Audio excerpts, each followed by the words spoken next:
이번 시간은 43번째 43강이 되겠습니다. 자, 경매 ABC 교재를 봅니다. 경매 ABC 교재 128페이지입니다. 128페이지 물건 파트를 좀 보도록 하겠습니다. 앞 시간까지 이제 주택임대차하고 상가임대차를 공부를 어지간히 좀 했고요.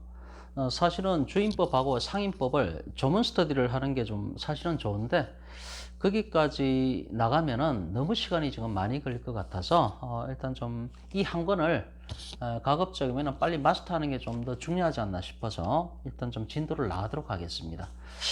그리고 뭐 주임법하고 상임법하고 조문 분석이나 조문 스터디 이런 것들은 혹시나 뭐 다음 회차에 기회가 되면은 그때 한번 해보도록 하겠습니다. 이번 회차는 진도 관계상 스킵하도록 하겠습니다. 자, ABC 교재 128페이지 제4장 물건의 이해가 나옵니다. 물건의 이해. 이것도 뭐 제가 좀 헷갈립니다. 이걸 저희가 안 한 걸로 제가 알고 있습니다. 그러니까 이제 오프라인에서 또 했던 것들이 있어서 그때 기억하고 겹쳐가지고 아까도 보면서 제가 이걸 했나 했나 좀 헷갈리더라고요. 설사 앞부분에 조금 한 게 있다 하더라도 이제 복습한다 치고요. 그렇게 좀 같이 공부하시면 될 것 같습니다. 자, 제 1절 물건의 개념과 효력이 나오는데 자, 1번 물건과 채권이 나옵니다. 우리나라 민법은 총 5장으로 구분되는데 그 다음에 뭐 친족이나 상속에 관한 뭐 얘기하고 재산권 얘기가 나와 있죠. 자, 그림 10번이 나옵니다. 보면은 민총, 물권 채권하고 친족권하고 상속권입니다. 그래서 이제 친족법하고 상속법을 묶어서 보통 이제 친상법 이렇게 얘기를 합니다. 친상법 이렇게 얘기를 하는데 이게 이제 부동산 시험 문제는 친족하고 상속이 빠져 있는데 실무적으로 봤을 때는 부동산 상담하러 오시는 분들이 그 상속법을 묻는 경우가 생각보다 많습니다. 이제 어차피 부동산 얘기니까 부모님이 돌아가셨을 때 배분이 어떻게 되냐 이런 거를 묻는 경우가 있습니다. 그래서 혹시나 좀 시간이 되시는 분들은 친족법하고 상속법도 기본적인 것들은 좀 공부를 해 두시면 좋겠습니다. 자, 동그라미 2번. 물건과 채권의 가장 큰 차이점은 부동산 경매 시 배당 우선순위에서 찾을 수가 있다. 이게 이제 중요한 키포인트가 되죠. 물건하고 채권하고 왜 이렇게 구분을 해놨나? 이제 배당에서 배당표 짤 때 확연하게 차이가 난다는 것이죠. 자, 129페이지 넘어갑니다. 오른쪽 페이지. 표가 나와 있습니다. 표 25번 물건과 채권의 차이가 나오는데 자 구분해서 이제 물건이 있고 채권이 있는데요. 첫 번째 칸 의미를 보면은 물건이라고 하는 것은 부동산에 대한 사용, 수익, 처분의 권리가 있다. 지배권이라고 얘기를 하죠. 채권은 청구권입니다. 청구권, 금전적인 거부권 이렇게 돼 있죠. 두 번째 칸의 대상을 보면은 물건은 대물건입니다. 물건에 대한 권리고요. 채권 같은 경우는 대인권이라고 얘기를 하죠. 사람에 대한 권리가 됩니다. 영향력은 절대권으로서 모든 사람에게 영향을 주죠. 물건 같은 경우는 절대권입니다. 모든 사람에 대해서 주장할 수가 있는 것이죠. 채권이라고 하는 것은 상대권이죠. 상대권으로서 그 계약의 상대방이죠. 특정인한테만 영향을 미친다. 이런 얘기가 되겠습니다. 그 두 번째 칸에 나오는 뭐 대물건하고 대인권 지금까지 몇 번 앞에서 설명을 드렸는데요. 복습할 겸 한 번만 더 하겠습니다. 주택임대차나 상가임대차에 보면은 주택임대차나 상가임대차 같은 경우는 이게 토지가 있고 위에 건물이 있을 때 건물에 임차권을 들어갔다는 얘기죠. 주택임대차를 들어가든 상가임대차를 들어가든 임차권을 갖고 들어갔다는 얘기입니다. 그러면은 첫 번째 이 임차권 같은 경우는 여기 나오듯이 오른쪽에 채권이죠. 채권. 오른쪽 칸에 있는 채권입니다. 이 채권은 이건 대인권이죠. 대인권. 사람에 대한 권리입니다. 그러면은 토지도 A 거고 건물도 A 거라고 했을 때 토지도 A 거고 건물도 A 겁니다. 임차권자는 B가 되고요. 그런데 이 물건이 나중에 임대차 보증금을 만기 때 임대차 보증금을 돌려주지 않아서 이 물건이 경매로 넘어간다고 했을 때 만약에 이 건물만 경매로 넘어가는 게 아니라 이 토지까지 같이 경매로 넘어갔다고 했을 때 이 임차권자 B는 배당을 받을 때 건물의 낙찰가액뿐만 아니라 토지의 낙찰가액에 대해서도 배당을 받을 수가 있습니다. 그래서 주택임대차보호법하고 상가임대차보호법에 보면은 이 임차권에 대해서 명시를 해놨죠. 주택임대차 쪽이나 상가임대차 쪽에. 건물뿐만 아니라 토지의 가액을 포함한다. 이 가로 안에 이렇게 써놓고 건물가액 가로 안에 토지의 가액을 포함한다. 이렇게 돼 있지 않습니까? 지금 임차권은 여기 건물에 대해서만 세를 들어간 건데 이 토지의 낙찰 대금으로부터도 얘는 배당을 받는다는 얘기입니다. 그래서 건물의 낙찰 대금뿐만 아니라 토지의 낙찰 대금에 대해서도 임차권자는 자기 몫의 배당을 받을 수가 있다는 것입니다. 왜 그런가 하면은 이 임차권은 채권입니다. 채권. 임차권은 채권이고 이 채권은 대물권이 아니라 대인권이죠. 대인권. 사람에 대한 권리입니다. 그렇기 때문에 이 건물에 대해서만 세를 들어갔지만은 결과적으로 이 임차권은 대인권으로서 사람에 대한 권리인데 이 대인할 때 인이 누굽니까? 사람이 누굽니까? 이 건물주 A죠. 그럼 A라는 사람은 이 건물을 갖고 있고 토지도 A 거라고 했을 때 이게 만약에 통으로 경매로 넘어갔다고 했을 때는 그때 임차권자는 이 건물뿐만 아니라 토지의 가액에 대해서도 자기가 배당을 받을 수가 있다. 왜냐? A의 대인권이니까 A가 갖고 있는 전 재산에 대해서 대인권이니까 A라는 사람에 대한 권리니까 A가 갖고 있는 건물뿐만 아니라 A가 갖고 있는 토지의 낙찰가액에 대해서도 뭉뚱그려서 임차권자는 배당을 받는다. 이런 얘기가 됩니다. 이 임차권하고 차이가 나는 게 전세권이죠. 전세권은 이 표에 보면은 두 번째 칸에 물건이죠. 물건. 물건의 두 번째 칸에 대물건이죠. 그죠? 전세권. 전세권은 물건입니다. 물건. 이거 임차권은 채권이니까 대인권이었죠. 대인권. 사람에 대한 권리니까 A라는 사람에 대한 권리니까 A가 갖고 있는 모든 재산에 대해서 권리를 주장할 수가 있다는 얘기입니다. 그런데 전세권은 물건이죠. 물건은 대물건입니다. 말 그대로 대인권이라고 하는 사람에 대한 권리가 아니라 물건에 대한 권리죠. 물건은. 그러면 이 전세를 건물에 대해서 전세에 들어갔다고 했을 때 전세권의 목적은 뭡니까? 이 건물만 전세권의 목적이 된다는 것이죠. 그래서 만약에 이것이 경매로 넘어갔을 때에는 이 건물의 가액에 대해서만 빚잔치를 들어갈 수가 있는 거지. 이 전세권자는 이 토지의 낙찰가액에 대해서는 노터치가 되는 거죠. 못 건드립니다.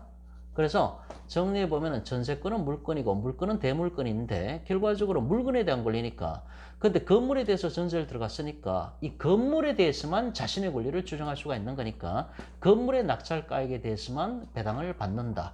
토지의 낙찰가액에 대해서는 배당해달라고 요구할 수가 없다는 것이죠. 이것이 임차권하고 전세권의 차이입니다.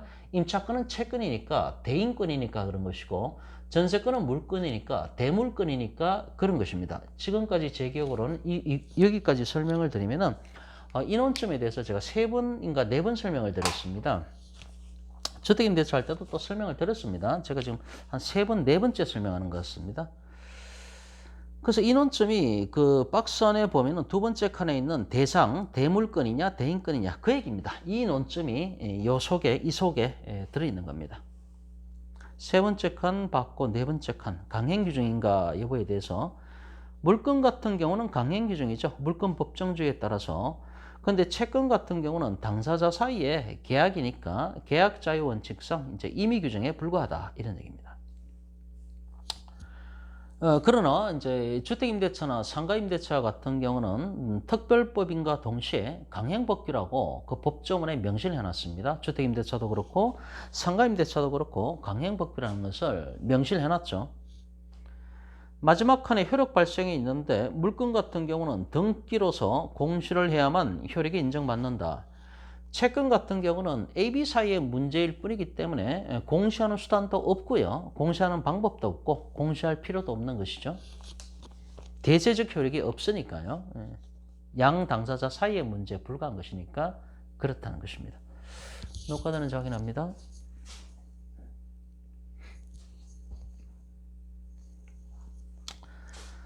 자, 방으로 1번 물건이 나오죠. 물건. 동그라미 1번. 부동산을 직접적이고 독립적, 배타적으로 지배하여 이익을 얻는 권리를 말한다. 두 개의 권리가 동시에 인정될 수 없다는 원칙인데 예를 들어서 한 개의 물건에 두 개의 소유권이 존재할 수가 없다. 동그라미 2번. 물건의 종류는 법률 또는 관습법에서 인정한 것 외에는 임의로 창설하지 못하는 물건 법정주의다. 민법 185조가 나와 있죠. 공부할 때 옛날에 공부할 때 다 하셨던 것들입니다. 자, 민법에 규정된 물건의 종류는 점유권이 있고 소유권이 있고 점유권이 또 왜 나와? 오타 나왔네요. 그죠? 그죠? 오타 나왔네요. 그 밑에 이제 표를 바로 보세요. 그냥 물건은 그림 11을 보면은 11번 물건의 종류가 나와 있는데 물건은 점유권이 있고 본권이 있고요. 본권에는 소유권이 있고 제한물권이 있고요. 또 제한물권은 용익물권이 있고 담보물권이 있고요. 용익물권은 지상권, 지역권, 전세권이 있고 담보물권은 유치권, 질권, 저당권이 있습니다.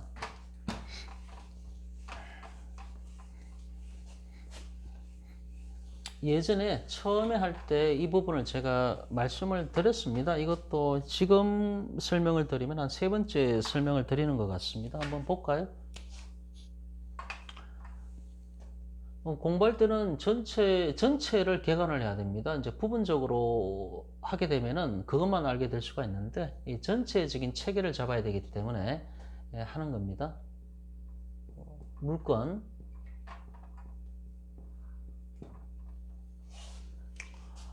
물건은 총 8가지가 있죠. 8가지가 있는데, 점유권이 있고요. 경매 공부하시려면은 물건을 좀 아셔야 되고요. 그다음 민청도 아셔야 됩니다. 민청도 나중에 조금 더 깊이 있게 들어가면은 소멸시효하고 제척기간 이 부분을 아셔야 됩니다. 그걸 알아야 권리 분석이 가능합니다. 그래서 물건은 좀 자세하게 아셔야 되고요.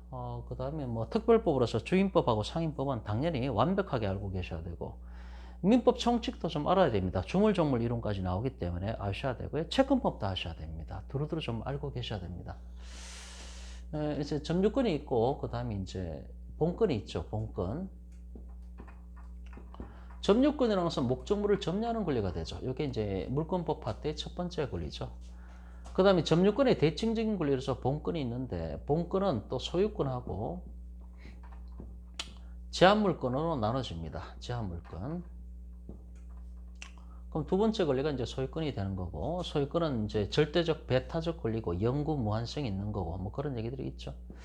제한물권은 또 두 가지로 나눠지죠. 이제 용익물권하고 담보물권이 있고요. 그 용익물권은 또 세 가지가 있죠. 지상권, 지역권, 전세권이 있고요. 지상권, 지역권, 전세권이 있고요. 그 다음에 담보물권 같은 경우는 이제 유치권, 질권, 저당권이 있습니다. 그 다음에 저당권 이렇게 나눠지는 거죠. 이 소유권이라고 하는 것은 이 소유권이라고 하는 이 권리, 소유권이라고 하는 권리 개념 속에는 세 가지 권능이 있습니다. 첫 번째는 사용 권능, 권능이라고 얘기를 하죠. 권능, 사용, 수익 권능. 세 번째는 이제 처분 권능. 이 세 가지가 소유권을 이루고 있는 소유권의 내용 세 가지가 되는 거죠. 사용할 수 있는 권능이 있고, 수익할 수 있는 권능이 있고, 처분할 수 있는 권능이 있고. 근데 제한물권이라는 것은 이 ABC를 제한한다는 얘기죠. 제한을 들어갑니다. 그 용익물권은 사용하고 수익 권능을 제한하는 것이고, 담보물권이라는 것은 처분 권능을 제한하는 거죠. 이런 것들은 이제 제한하는 것인데, 용익물권의 세 가지가 지상권, 지역권, 전세권, 담보물권의 세 가지가 유치권, 질권, 저당권인데 질권에 대해서는 저번 시간에도 좀 더 자세하게 좀 설명을 드렸었고요. 자, 그럼 여기서 이제 예전에 했지만 복습합니다.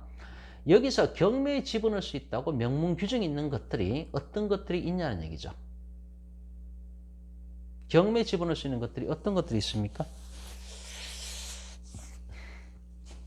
경매는 임의경매하고 강제경매가 나눠지죠. 경매 종류 두 가지.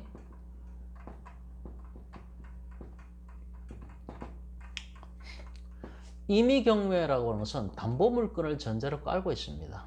담보권을 전제로 깔고 있죠. 강제경매라고 하는 것은 그냥 일반 채권입니다. 일반 채권. 그러면은 이 담보물권에 해당하는 것은 당연히 임의경매를 들어갈 수가 있죠. 그래서 여기서 용익물건하고 담보물건 중에서 담보물건에 해당하는 유치권, 질권, 저당권은 이 세 가지는 임의경매를 들어갈 수가 있습니다. 직접 확인해 보셔도 좋고요. 이 유치권에 뭐 몇 전지는 제가 기억을 못 하고요. 조문에 보면은 유치권에 기해서 경매 신청할 수가 있다.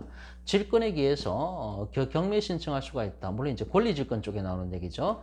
권리질권 부분을 보시면은 임의경매 들어갈 수가 있다. 저당권도 임의경매 들어갈 수가 있다. 명문 규정이 각각 있습니다. 이런 것들은 왜냐 담보권이니까. 유치권, 질권, 저당권 이 세 가지는 명문 규정이 있다라고 하는 것입니다.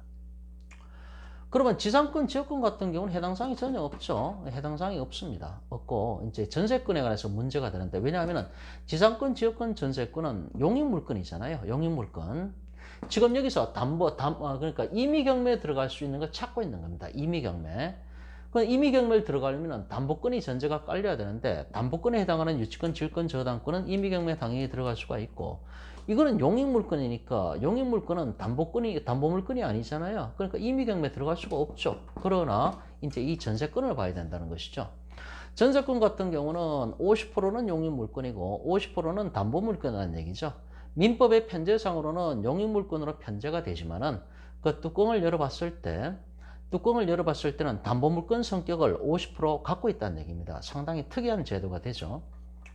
그렇기 때문에 이 전세권 같은 경우는 조건이 갖춰졌다는 전자에서 이 전세권 자체, 전세권 등기가 돼 있죠. 이 전세권 자체에 의해서 임의경매를 신청할 수가 있습니다. 그러면 이 전세권도 용익물건에 들어가는데 왜 이게 임의경매를 신청한다는 거냐? 전세권이라는 얘기는 뭔 얘기입니까? 다시. 용익물건이라는 것은 사용하고 수익하는 거죠. 그죠? 사용하고 그 목적물을 사용하고 수익하면서 그 집에 산다는 겁니다. 산다는 개념이죠. 거주하겠다.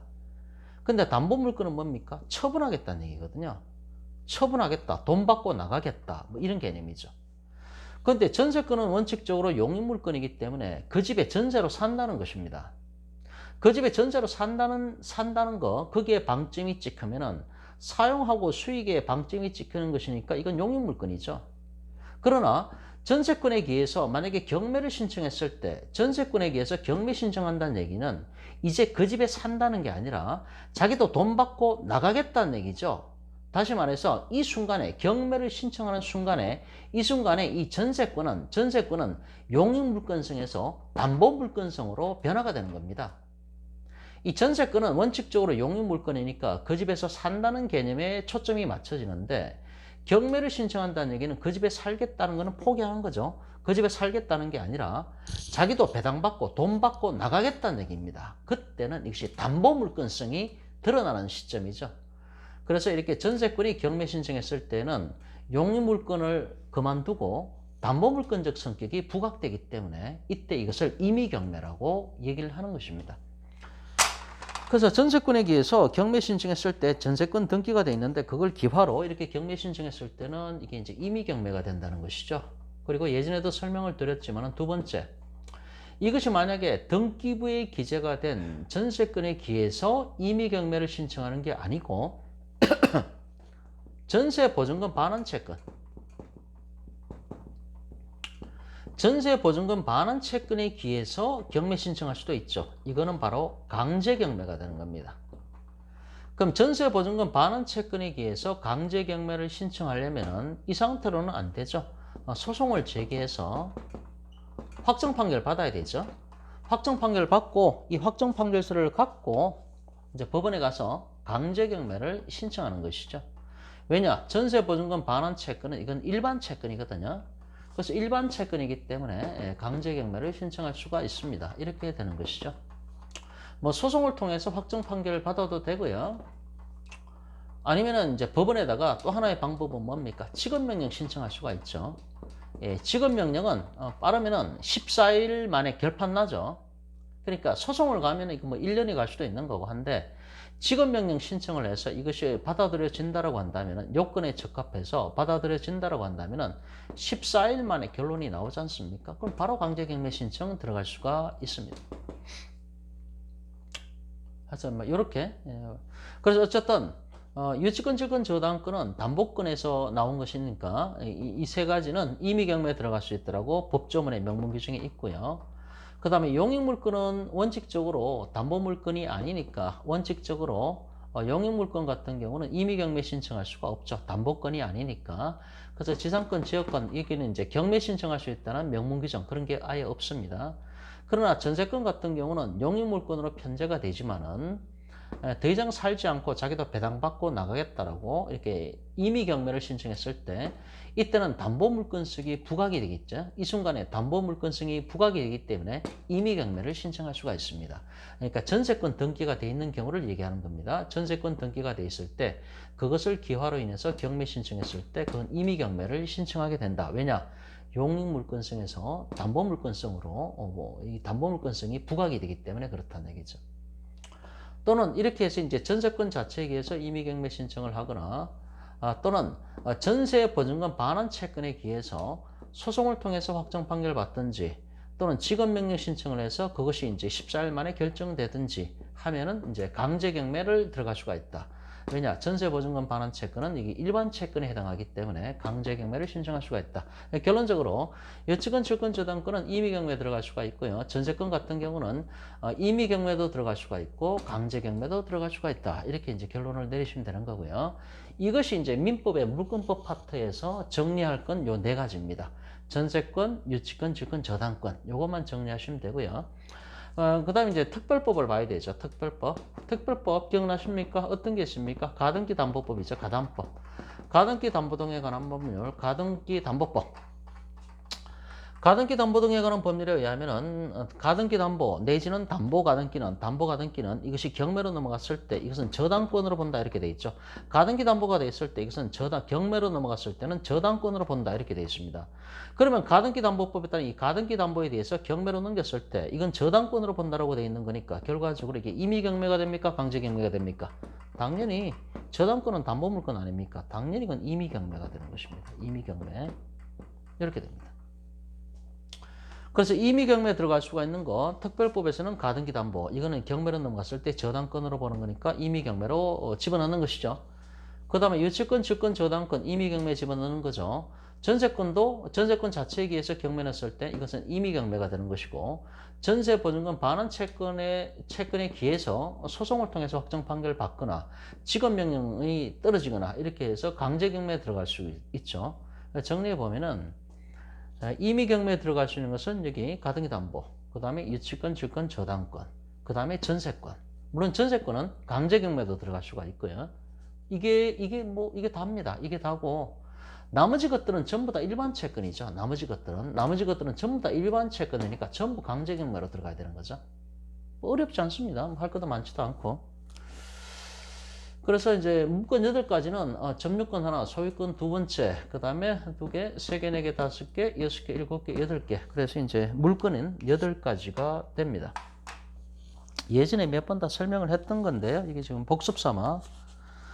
그래서 129페이지에 맨 밑에 보면은 그림이 나오는데 그림 11 물건의 종류가 나와 있는데 맨 밑에 담보물건이 있죠. 담보물건이 있는데 거기 저당권, 부동산, 유치권, 부동산, 동산 이렇게 돼 있는데 맨 밑에 그 질권이 있죠.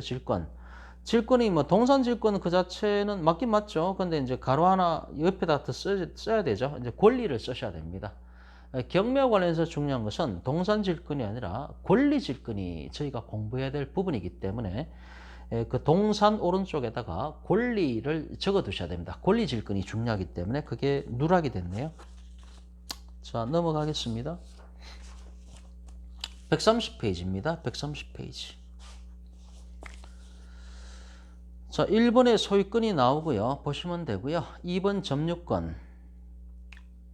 자, 점유하게 된 동기와 무관하게 즉 물건을 소지하게 된 원인이 불법 취득이든 일일이 따지지 않고 소유권과 상관없이 단지 물건을 사실상 소지하고 있다는 사실 그 자체만 갖고 이를 중시하고 인정하는 권리로서 보호하고 있다 이런 얘기입니다. 3번에 용익물권, 지상권, 지역권, 전세권 이렇게 나와 있죠. 자, 이 세 가지 권리는 경매와 관련해서 다 중요합니다. 다. 일단 1번에 전세권이 나와 있는데 다시 그 위에 이제 3번 용익물건 바로 밑에 물건이 가지는 사용가치죠. 사용가치. 사용가치에 대해서 사용 또는 수익할 수 있는 권리의 총칭이다. 이렇게 되어 있고요. 자, 동그라미 1번 전세권. 전세권 같은 경우는 전세금을 지급하고 이게 이제 필수적인 포인트죠. 부동산을 점유하여 그 부동산을 용도에 따라 사용, 수익하는 권리가 된다. 그래서 전세권에서 필수적인 요소는 뭡니까? 전세금 지급이죠. 전세금 지급이 되지 않으면 그거는 전세권이라고 할 수가 없는 거죠. 전세금을 지급한다. 이 부분이 가장 중요한 부분이 됩니다. 동그라미 2번 지상권. 타인의 토지에서 건물이나 공작물 또는 수목을 소유하기 위하여 그 토지를 사용할 수 있는 권리가 된다. 이 지상권 같은 경우 나중에 이제 경매 정보지를 이쪽 파트를 아마 보실 기회가 되면요. 뭐 워낙 할 게 많기 때문에 뭐 다 할 수 있을지 모르겠는데 이 지상권에 관해서 실제 사례를 갖고 한번 공부할 수 있는 시간이 나면 좋겠습니다. 동그라미 3번 지역권. 자기 토지의 편익을 위해서 타인의 토지를 이용하는 권리가 되고요. 예를 들어서 자기 토지상에 도로에 접하고 있지 않아서 통행로가 없을 경우에 이제 맹지죠, 맹지. 그 다음에 이제 타인 토지상에 지역권을 설정하면은 타인 토지의 일부를 통행로로 사용할 수가 있다. 뭐 기본적인 얘기가 나와 있는데 경매와 관련해서 이 지역권은 상당히 깊이 있는 논점이 있습니다. 그래서 나중에 지금은 뭐 저희가 기초 공부를 하고 있기 때문에 좀 깊이 있는 설명으로 들어갔을 때 그때 한번 기회가 되면은 조금 한번 이런 논점들을 깊이 있게 한번 다룰 수 있었으면 좋겠습니다. 자, 4번에 담보물건. 채무 변제 불이행 시에 그 손해를 보상하기 위한 채권 담보를 위하여 물건이 가지는 교환 가치의 지배를 목적으로 제공된 권리. 이것이 이제 담보 물건이죠. 그러니까 돈을 빌려주고 돈을 안 갚을 때, 변제기 때 변제를 하지 않았을 때 그때 담보로 잡아둔 그 권리, 그게 이제 담보권이 되는 거죠. 동그라미 1번에 이제 저당권부터 나오는데요. 저당권을 잠깐 보겠습니다. 부동산을 담보로 하여 저당권을 설정하고 돈을 빌려준 후에 채무자가 변제기일에 빚을 갚지 않을 경우에 저당권자인 채권자는 저당권을 설정한 부동산에 대하여 담보권 실행에 의한 임의 경매를 처분하여 후순위 권리자에 우선하여 자기 채권의 변제를 받을 수 있는, 즉 우선 변제권을 행사할 수 있는 권리가 된다. 민법 356조가 되는 것이죠. 이 저당권이 나왔는데 실무적으로 뭐 더 중요한 거는 건저당이죠. 건저당. 저당권과 건저당의 차이점에 대해서는 예전에 제가 설명을 드렸고요. 가장 중요한 포인트가 뭐라고 했습니까? 기억나십니까? 왜 은행에 가면은 건저당 계약서를 내미는지. 분명히 상식적으로 저당권 계약서를 내밀어야 되는 게 맞죠. 그런데도 불구하고 은행에 돈 빌리러 가면은 거의 뭐 99%, 100% 건저당 계약서를 내밀죠. 개인 간 거래 같은 경우도 사실상 원리 원칙대로 보면은 저당권 계약을 해야 되는데 개인 간 거래에서도 거의 뭐 99% 건저당 계약서를 내밀죠. 예전에 다 설명을 드렸지 않습니까? 왜 그렇습니까? 기억나십니까? 지연이자 때문에 그러죠. 지연이자. 건저당 같은 경우는 지연이자를 1년치밖에 못 받지만은 다시 저당권 같은 경우는 지연이자를 1년치밖에 못 받죠. 하지만 이제 건저당 같은 경우는 채권 최고액이 맥시멈에 도달하는 순간까지 무제한으로 지연이자를 받을 수가 있다는 거죠. 그것 때문에 은행에서는 건저당 계약서를 내민다는 얘기입니다. 자, 기억나시죠? 다 설명했습니다. 2번 유치권입니다. 유치권 오른쪽 페이지 131페이지를 하고 있습니다. 2번 유치권. 타인 물건의 점유자가 특정 물건으로 인하여 발생한 채무를 변제받을 때까지 물건을 점유만 하면은 발생하는 권리가 된다. 민법 320조. 예를 들어 시계 수리비를 납입할 때까지 맡긴 시계를 보관하거나 또는 공사 대금이 완납되지 않은 상태에서 그 건물을 건설업자가 유치하는 경우에 해당한다. 이렇게 뭐 되어 있는데요.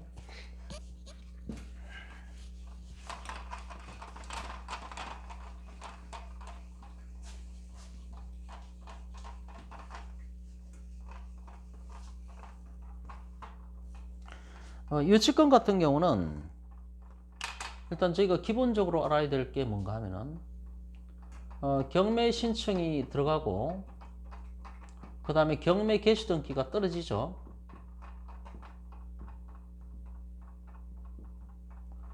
그러면 유치권 같은 경우는 중요한 게 뭔가 하면은 목적물을 점유해야 되죠. 유치권이라는 것은 목적물을 점유하는 게 가장 중요한 겁니다. 목적물을 점유. 그러면 유치권 주장을 하려면 목적물을 점유하는 게 필수적인 조건이 되는데 경매와 관련해서 언제까지 목적물을 유치를 해야만, 목적물을 점유를 해야만 유치권 주장을 할 수가 있습니까? 몇 번 말씀을 드렸죠. 경매 개시 등기, 경매 개시 등기가 들어오기 그 전에 목적물을 점유를 해야만 유치권 주장을 할 수가 있습니다.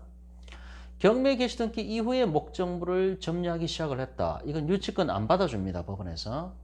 그러니까 저희가 이제 이 시점에서 중요한 것은 경매 등기 들어오기 전에 목적물을 점유하고 있었어야, 이때부터 점유가 시작돼야 유치권 주장을 할 수가 있다, 이런 얘기입니다. 유치권 같은 경우에 이제 경매 정보지에 보면은 뭐 유치권 주장하는 경우가 워낙 많죠. 그러나 그 경매 정보지에 나오는 그 유치권 주장 같은 경우는 거의 99%는 좀 과장입니까? 95% 할까요? 95%는 다 가짜죠. 다 가짜. 95%는 다 가짜입니다. 유치권이 성립하려면은 20개가 넘는 조건을 충족을 해야 됩니다. 20개가 넘는 조건을 충족을 해야 됩니다. 근데 그 수십 가지의 조건을 어떻게 다 충족을 합니까? 그 조건에 적합해야만 유치권을 인정을 해줍니다. 그러니까 경매정보지에 나오는 거의 뭐 95%는 다 허위 유치권이죠. 가짜입니다. 가짜.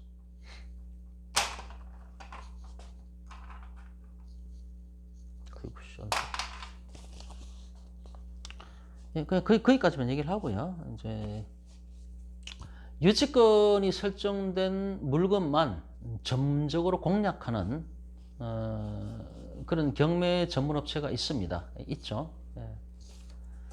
그러니까 유치권이 설정되어 있으니까 일반인들은 권리 분석을 할 줄 모르니까 유치권이 설정되어 있으니까 그 물건을 엄두를 못 내죠.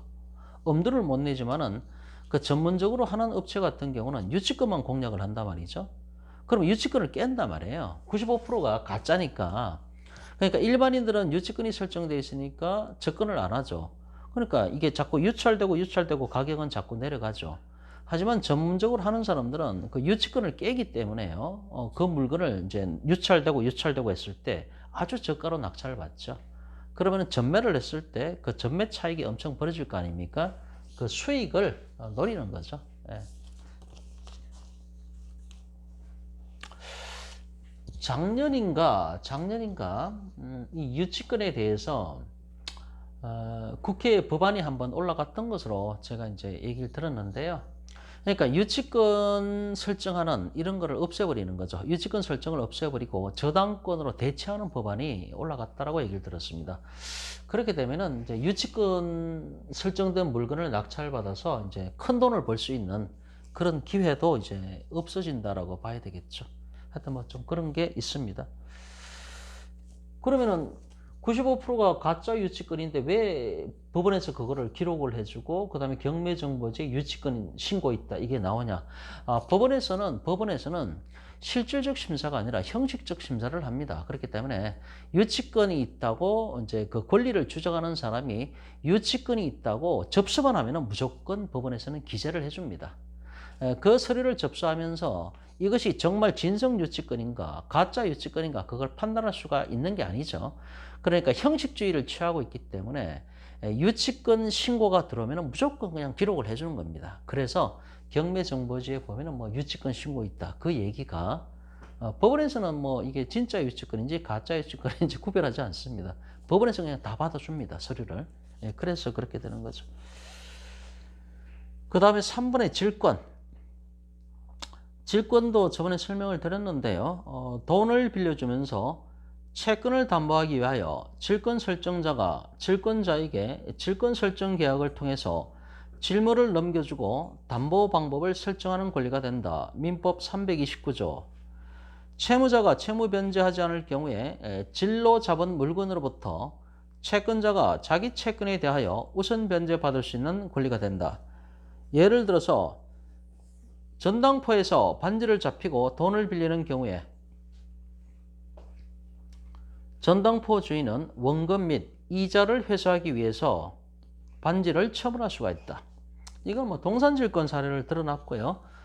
예전 시간에 말씀드렸듯이 이제 질권과 관련해서 저희가 경매에서 중요한 것은 이제 권리질권이죠. 권리질권. 그게 중요합니다. 자, 그 밑에 박스 꼭 알아두세요 해가지고 경매 투자자 입장에서는 여기 나오네요. 특히 지상권, 그 다음에 이제 전세권, 저당권, 또 유치권에 주의한다. 이렇게 써놨습니다. 확인하겠습니다.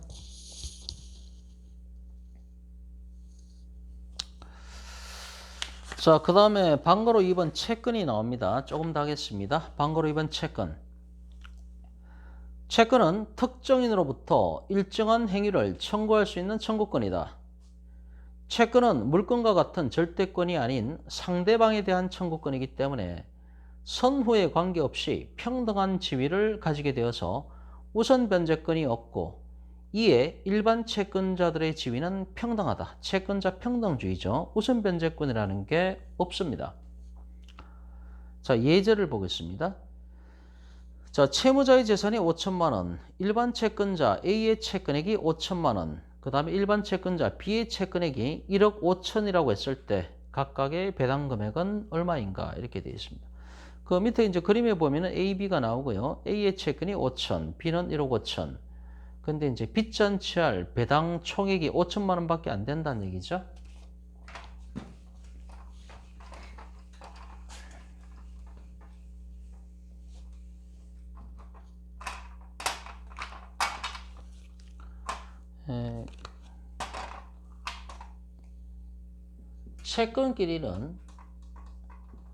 채권끼리는 채권자 평등주의가 적용이 됩니다. 채권자 평등주의가 적용이 됩니다. 그럼 이제 이렇게 질문하시는 분들도 있죠. 왜 채권 같은 경우는 채권자 평등주의가 적용이 되는가? 이게 경매로 넘어갔을 때 예를 들어서 뭐 AB 간의 관계가 있고 CD 간의 관계가 있고 예를 들어서 뭐 EF 간의 관계가 있다라고 할까요? A가 채권자, E가 채권자라고 했을 때 이 세 사람 같은 경우는 동순위 안분배당을 받게 됩니다. 왜냐? 채권자 평등주의 때문에. 그러면은 그 자체에 대해서 질문을 던져보면은 이 채권자들은 왜 이렇게 평등하다고 보는 것이냐? 왜냐? 이 사람이 계약서를 쓸 때 이 계약서를 먼저 썼을 수도 있죠. 5월 1일에 계약서를 썼다. 이 CD 간에는 6월 1일에 계약서를 썼다. EF 간에는 7월 1일에 계약서를 썼다. 그러면은 이게 채권인데 그래도 5월 달에 먼저 이렇게 돈 빌려주고 계약서 쓴 사람, 이 사람이 얘네들보다는 그래도 날짜가 앞서니까 우선해야 되지 않냐 이런 생각을 할 수가 있죠. 이런 것 때문에 왜 채권끼리는 채권자 평등주의가 적용되냐 이 자체에 대해서 의문을 표시하는 분들이 있죠. 물론 이제 뭐 합리적인 의심이 됩니다. 그러나 왜 채권자 평등주의를 취하는가 하면은 계약서를 먼저 쓰고 6월 달에 쓰고 7월 달에 썼다 하더라도 법원에서 봤을 때는 이 양자 간의 계약이잖아요. 이것이 이 계약서가 물건처럼 뭐 등기부에 기재가 돼가지고 제3자한테 공시되는 그런 공시적 기능을 하고 있는 게 아니죠. 그죠? 이 얘기는 둘만이 아는 얘기입니다. 그죠? 이것도 이 둘만이 아는 얘기죠. 대외적으로 공시가 되는 게 아니니까요. 개인과 개인 간의 거래, 당사자 간의 문제일 뿐이니까요. 그러니까 제3자 입장에서 또는 법원 입장에서 봤을 때는 못 믿겠다는 얘기입니다. 왜냐하면 이 계약서 날짜는 언제든지 이 사람들이 조작할 수가 있지 않습니까? 이것이 뭐 등기부에 기재가 된다라고 한다면 빼도 박도 못하는 거죠. 공시하고 있는 거니까. 근데 이거는 둘 사이에 둘만 아는 거죠. 둘만 아는 것이기 때문에 이 계약 날짜는 언제든지 소급해서 조작할 수가 있다는 얘기입니다. 계약서 새로 쓰면 되는 거죠. 그렇기 때문에 법원에서는 이 계약서 날짜가 뭐 앞섰다, 뒤섰다, 나중이다 이거를 법원에서는 못 믿습니다. 못 믿기 때문에 너희들은 똑같이 채권자니까 평등하게 취급하겠다 이런 얘기입니다. 법원에서는 이거 조작 가능성 때문에 안 믿어줍니다. 먼저 계약서 썼다? 법원에서는 안 믿어줍니다. 조작하면 되니까 계약서 새로 쓰면 되는 거니까. 그렇기 때문에 안 믿어줍니다. 뭐 앞서고 뒤서고 이런 거 안 믿어줍니다. 그러니까 채권자들끼리는 그냥 평등하게 취급한다는 것이죠. 그래서 채권자 평등주의가 지배를 하고 있습니다. 그런 이유에서 이제 채권자 평등주의가 적용이 되는 거고요. 이 사건 같은 경우는 빚잔치할 총액이 얼마입니까? 동순이 안분 배당을 해야 되죠. 채권자끼리니까. 그러면 5천만 원을 놓고 곱하기를 해야 되죠. 그럼 A라는 사람하고 B라는 사람이 있을 때 빚잔치할 총액을 놓고 곱하기 한 다음에 이제 분모분의 분자인데 분모에는 AB가 요구하는 총액을 적어야 됩니다. 그러면은 여기서 A는 5천만 원 요구하고 있고 B는 1억 5천을 요구하고 있죠. 두 개 합산하면 얼마입니까? 2억이죠. 그러니까 분모에 2억을 집어넣고요. 그 다음에 분자에는 각각 요구하는 액수를 적어야 되죠. A가 얼마 요구하고 있습니까? 5천만 원 요구하고 있죠. B는 얼마 요구합니까? 1억 5천을 요구하고 있죠. 이렇게 해서 이제 계산해 나오면은 이것이 이제 안분 비례 액수가 되는 것입니다. 넘어갑니다.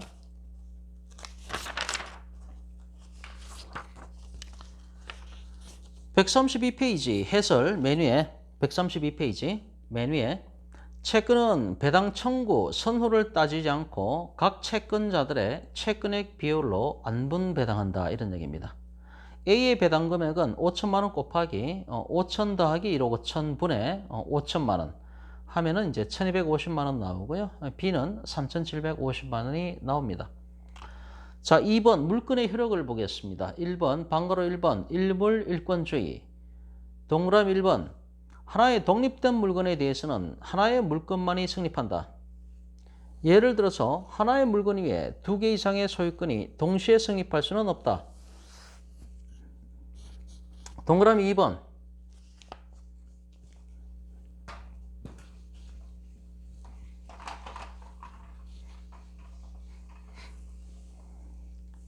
동일물 위에 동일물에 서로 양립할 수 있는 물건의 경우에는 앞의 물건을 해치지 않는 범위 내에서 뒤의 물건이 성립될 수가 있다. 예를 들어서 채권자가 다른 저당권은 하나의 물건에 여러 개가 동시에 성립할 수가 있다. 뭐 그렇죠. 저당권은 여러 개 있을 수가 있죠. 하나의 물건 위에 저당권은 여러 개가 있을 수가 있죠. 뭐 담보 그 가치만 높다라고 한다면은 계속 돈을 빌려줄 수가 있는 거죠. 방으로 2번 물건의 우선적 효력. 우선적 효력이란 하나의 물건 위에 수개의 권리가 경합하는 경우에는 그중 하나의 권리가 다른 권리에 우선하는 효력을 말한다. 시간적으로 앞서 성립한 물건은 뒤에 성립한 물건에 우선한다. 이렇게 되어 있죠. 채권은 아까 채권 같은 경우는 채권자 평등주의가 적용이 되는데 물건이라고 하는 것은 물건 우선주의가 적용이 됩니다. 물건 우선주의라고 하는 것은 뭐 물건끼리 경합이 벌어졌을 때 먼저 등기한 놈이 1등이라는 얘기죠. 그게 이제 물건 우선주의가 됩니다. 그래서 시간적으로 앞서 성립한 물건은 뒤에 있는 물건보다도 먼저다라고 하는 게 바로 물건 우선주의가 되는 것입니다. 자, 예제. 어떤 주택에 대해서 A는 3월 1일에 2천만 원의 건저당을 설정을 하고 6월 1일에 B가 동일한 주택에 대해서 1억 원의 건저당을 설정한 경우에 배당 순서는 A가 벌써 3월 달에 등기했지 않습니까? 그럼 당연히 A가 우선이죠. 이건 1등, 2등 순서가 매겨지는 거니까 A가 1등을 했고 B가 2등이죠. 그럼 A가 지금 2천만 원의 건저당이니까 2천만 원을 100% 다 배당받고 남는 게 있어야 2등을 하고 있는 B한테 넘어가는 거죠. 그러니까 앞에서 100% 다 받고 남는 게 있어야 밑으로 내려가는 겁니다. 해설. A의 권리가 B의 권리에 대하여 우선한다. 경락 배당 시에는 A의 2천만 원이 우선 변제된 후에 남는 게 있을 때 이제 B에 대한 변제로 넘어간다. 이런 얘기입니다. 오른쪽 133페이지. 양가로 2번 물건 상호 간의 우선적 효력이 나와 있는데요. 자, 물건과 물건끼리 우열 관계를 어떻게 되냐 이런 얘기죠. 이거 이제 배당과 관련해서 중요합니다. 이런 부분. 기초 지식이 탄탄해야 되기 때문에요. 자, 1번 봅니다. 동그라미 1번. 지금 133페이지 하고 있습니다. 메뉴에 동그라미 1번. 소유권하고 제한물건 상호 간의 경우에 소유권하고 제한물건이 싸웠다. 그러면은 그 성질상 제한물건이 우선합니다. 동그라미 2번. 제한물건 상호 간의 경우에는 제한물건 상호 간에는 시간적으로 먼저 성립한 제한물건이 나중에 성립한 물건보다 우선한다. 이런 얘기입니다. 동그라미 3번. 점유권은 우선적 효력에서 예외 이렇게 되어 있는데 물건 상호 간의 우선적 효력이란 물건의 배타성으로 나오는 효력이므로 배타성이 없는 점유권은 우선적 효력을 가지지 않는다. 뭐 이런 얘기입니다. 어려운 얘기는 아니고요. 자, 양가로 2번 물건의 채권에 우선하는 효력. 자, 동그라미 1번 어떤 물건에 관하여 물건과 채권이 대립하는 경우에 그 성립의 시간적 선후에 관계없이 물건이 채권에 우선하는 것이 원칙이다. 여기부터는 좀 중요한 얘기가 나오기 때문에 이번 시간은 여기까지만 하겠습니다.